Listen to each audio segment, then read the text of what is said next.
Hello， 大家好，欢迎收看第282期的洋洋球鞋，我是亚当。今天我们一起来聊聊这一双来自阿迪达斯的 Son of Shine 第3代，这次应该是罗斯最后的一双签名鞋了吧？本期视频由您的点赞赞助播出。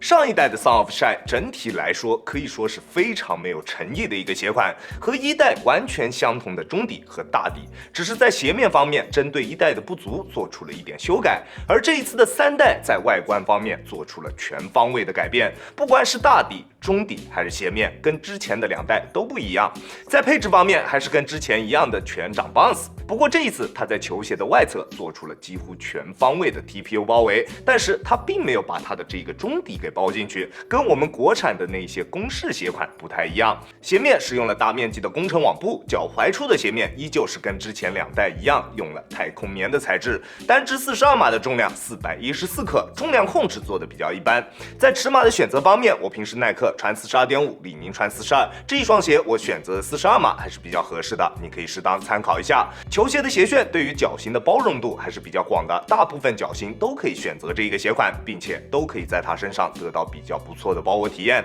而且内靴的连接处也比较靠前，即使高脚背的兄弟选择它也完全没有问题。在静态包裹方面的表现是非常不错的，并且也非常舒适，在实战的过程中不会出现什么鞋面卡脚啊或者是磨脚的情况，而且它在动态锁定方面也完全没有问题，在变向的过程中脚在鞋内不会出现任何的位移，在急停急起的时候也不会出现顶脚趾或者是掉跟的现象，并且它在鞋面的强度方面也有着十分出色的表现。虽然整体的鞋面用料并不是特别高端，但是带给大家的实战体验确实还是不错的，不管做什么动作，鞋面都可以很好的兜住你的双脚。不过它脚踝处的鞋面略微有一点点偏软，在做一些大幅度变向的时候，你可能会觉得脚踝处的支撑力度会有一点不太够用，对于变向狂魔或者是跟年轻罗斯一个打法的兄弟来说，可能这一双鞋的脚踝支撑力度会有所欠缺，这一点希望大家注意一下。不过它在中底的支撑力度方面是完全没有问题的，虽然中底内部并没有使用跟之前一样的那个8字形 TPU， 但是外侧的大面积包边很好的保证了球鞋的中底刚性，在做一些对抗蹬地动作的时候，脚底下的球鞋不会出现夸张的形变，整体的鞋身姿态保持的还是非常不错的，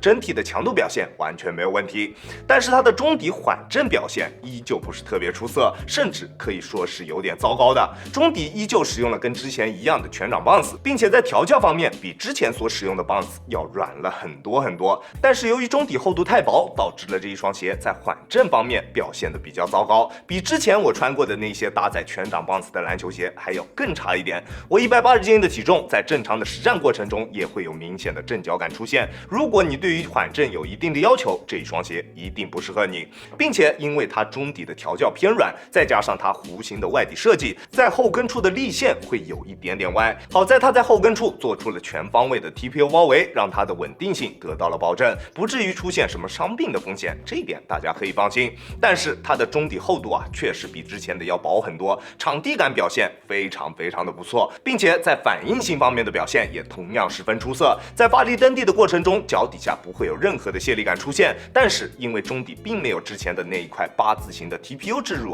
在跑动的过程中，中底并没有明显的推进感，在滚动感方面的表现比不上之前的2代。在大底方面 Son of Shine 3使用了全掌的大幅度人字纹大底，在抓地方面的表现十分出色，在干净的场地上面，不管往哪一个方向进行移动都不会出现多余的滑动，并且大底的橡胶对于灰尘的敏感度也不高，即使场地上面有灰尘，它的抓地力也不会有特别明显的下降。在拥有出色抓地的同时，它在耐磨方面的表现也还算不错，大底的纹路深度非常可观，橡胶的厚度也比较厚，还拥有着比较不错的硬度表现，在硬度计的测试下，读数在70以上，如果想用来打水泥地，问题也并不是特别大。在稳定性方面的表现还算是比较不错，虽然它后跟处的立线确实会有一点点的歪，但是好在它的大底面积足够的宽大，中底的重心也足够贴地，穿它在实战的过程中，脚底下还是比较安心的，在做动作的时候，心里面不会有任何的后顾之忧。这一双鞋亚当球鞋主观评级 C 级。这一双鞋的整体实战表现其实还是挺一般的，确实它在抓地、场地感以及反应性方面的表现都比较出色，但是它的后跟立线、缓震以及后跟的支撑力度都不是特别棒。现在它400左右的价格，我觉得完全没有任何的竞争力。大家也都知道，现在300多这一个价位段有多卷，对吧？可能能够让人购买这一双鞋的唯一一个原因，就是它的代言人罗斯了吧。OK， 这就是本期视频的全部内容了。再次感谢大家观看本期的亚当球鞋，亚当球鞋一切从实战出发，我是亚当，那我们下期视频再见吧，大家有空来做 ，peace。